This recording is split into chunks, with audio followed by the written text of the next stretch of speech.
Bonjour, je m'appelle Piero Incisa della Rocchetta, je suis troisième génération de producteur de vin et je suis italien et je suis le propriétaire de Bodega Chacra qui se trouve en Patagonie, Rio Negro, Argentine.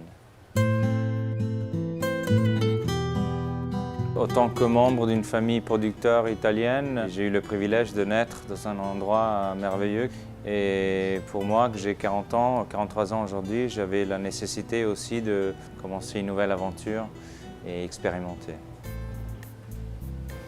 Mais pourquoi la Patagonie? Premièrement, parce que j'ai goûté un pinot noir qui, à mon avis, venait de la Bourgogne et la surprise de la soirée, c'était en fait ça venait de l'Argentine.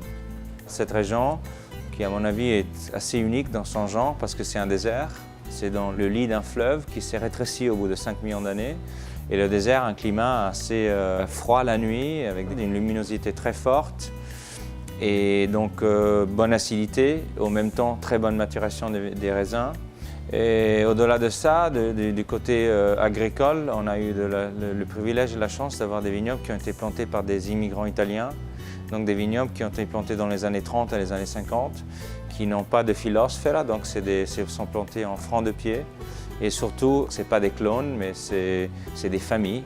Et à mon avis, ça donne énorme complexité et une identité au vin.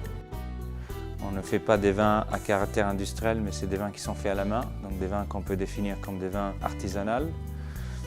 On ne croit pas à la technologie, on croit à la pureté et l'équilibre de la nature. Donc l'idée, c'est de pouvoir mettre dans le verre ce qui se passe pendant 365 jours dans le vignoble.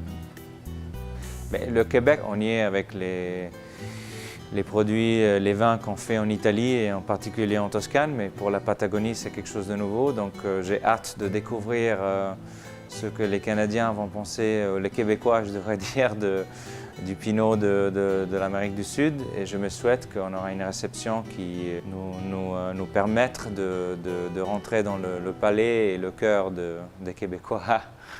Donc c'est ce qu'on se souhaite aujourd'hui.